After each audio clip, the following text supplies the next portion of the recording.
I mean, the two former past presidents are in jail. Their houses were raided by the FBI. They were spending members' money on $400 bottles of champagne, golf trips to Las Vegas. And interestingly enough, what they were doing, okay, good, yeah. What they were doing was they were basically in bed with Fiat Chrysler. Fiat Chrysler was trying to get a better negotiating position, and they were using the people that were running the training operation, using the negotiators, sending money to their foundations and buying houses and paying off mortgages for them, and they basically took a dive at the bargaining table. So all the workers that were being, they were negotiating contracts for the big automotive, the Ford, GM, and Chrysler, and they were basically taking a dive because they were getting money from the company, the corporation, and found out about it.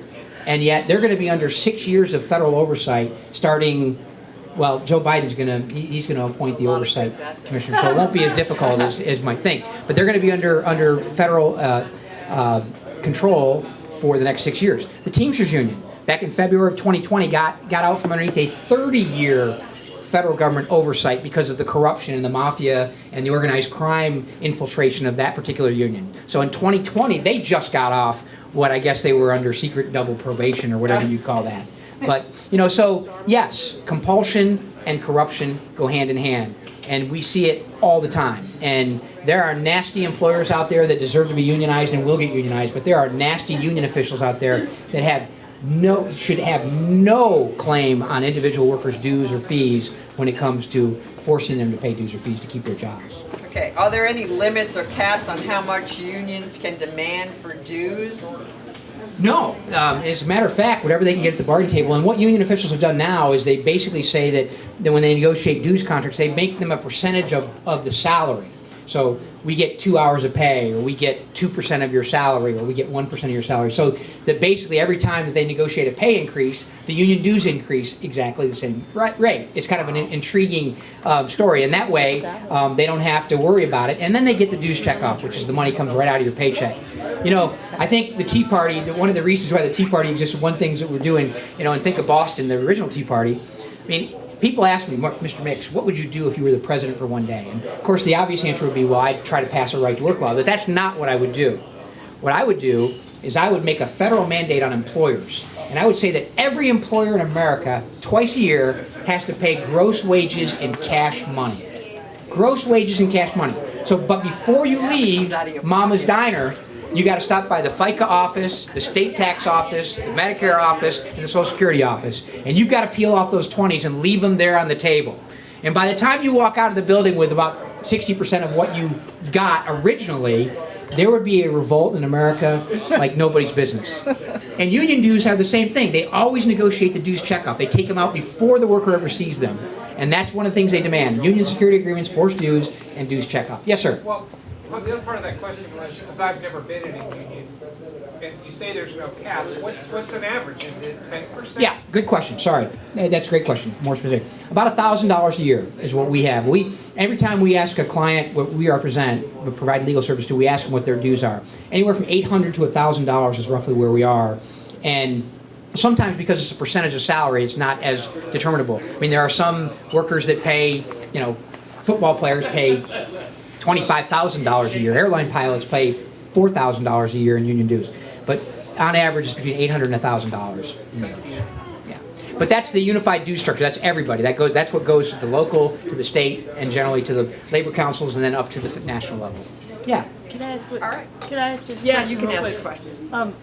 Why would someone be interested in wanting to pay those union dues if they understood that their union, the salary negotiation just goes to the union?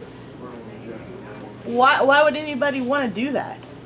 You have to ask them. I mean, What good is it? What good is it for them? Yeah. Well, I mean, it's a good structure. If you can get an increase, every time you get an increase of wages, you get an increase of that wage increase. So, and your union dues go so back it to that percentage. doesn't benefit me as a Yeah. person. Everybody gets the same increase Yeah. too. Yeah. Yeah. Okay. Yeah. Yes, ma'am.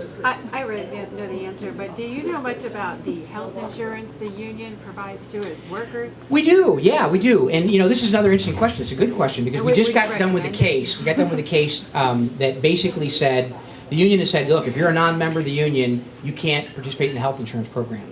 unfortunately for the unions, is that when they get this exclusive bargaining privilege that we've talked about, this monopoly privilege to be the sole voice in the workplace, that they have a duty of fair representation over all the workers in the workplace. And let me tell you how that came about. 1944, a case called Steele versus Louisville Nashville Railroad. Steele versus Louisville Nashville Railroad, Supreme Court decision 1944. The railway unions would not represent black employees. They were part of the union. They were brakemen. Five black railway employees decided they wanted, they were in the union business and they were in the train business, and the union said, we're not going to represent you. You can't get anything that we negotiate. And obviously, the Supreme Court looked at this, and the Supreme Court had given the power to the unions to be the sole voice in a workplace. They said, you can't talk to anybody in this bargaining unit unless you go through the union. And the union, the white union bosses said, we're not going to represent the black guys. And the Supreme Court looked at this and said, my gosh, what have we done here? We've given them this monopoly power, this power to speak for everybody, and we can't let them discriminate based on skin color or whatever. Can't let them discriminate about whatever. We have to basically apply this duty of fair representation. Meaning the union has to, if you ask to represent everybody, they've all got to be represented, and they've all got to get this benefit. So in healthcare, in this case that we had, the union had negotiated the healthcare scheme, and it was the only healthcare that was available to the employees of this company. And the union said, if you're not in the union, you can't get the healthcare. Even though the healthcare part of it was, some of it came out of their own wages. They said you can't get the healthcare. They withdrew it. And they've been very, very, very, very creative in ways that they get around right to work laws. They'll say that, look, you can't, hiring halls, for example, is another great example in the construction business and the stevedoring business on the docks. You got to go to the hall and you got to get your name on the list, and you got to pay a hall fee in order to put your name on the list. And then the list comes up, and we can't, sometimes it's harder to prove, but they discriminate against non-union members. Your name never gets to the top of the list sometimes, and that's a fee that you have to pay. We litigated that down in Georgia, and the union said, well, we got to have this fee to run the hall, and it turns out that the hall was being funded by other people too, by the businesses and that kind of thing. But they'll do anything they can to try to convince you to join the union, and using healthcare is one of the most dangerous tools they've had. And we won a case on behalf of workers who were allowed to get back into the healthcare plan even though they weren't union members. But no, I was going to share that the healthcare plan does not cover hardly anything. Yeah. I just know that my brother dealt with that. It's bad. He had to do fundraisers to pay for what he's Yeah. Well, if it's any consolation, the ones we negotiate for our employees cover nothing anyway. In fact, my wife and I my daughter sprained her ankle. We went to the doctor's office, and we realized we hadn't maxed out our deductible, and it was amazing how much a sprained ankle costs these days. Really is surprising. We required we called the hospital the other day, so we had like an itemized list of everything that we're paying for here, because I'm sure it's hard to conceive. She was, anyway, I won't go into it, but you're right. Anyway. Yeah. Oh, well, thank you, everybody. That was very informative. I'm sure if you have any more questions for him, he would be glad to answer them after the meeting. So Can we you say can. his I have name some one more time? Newsletters. about our His work. name is Mark Mix, M-I-X. And I have some cards here. And we have some pamphlets here, and we'll pass them out. And you can contact them, and they will answer any of your questions. Okay, so we'll now do the business meeting, right? So.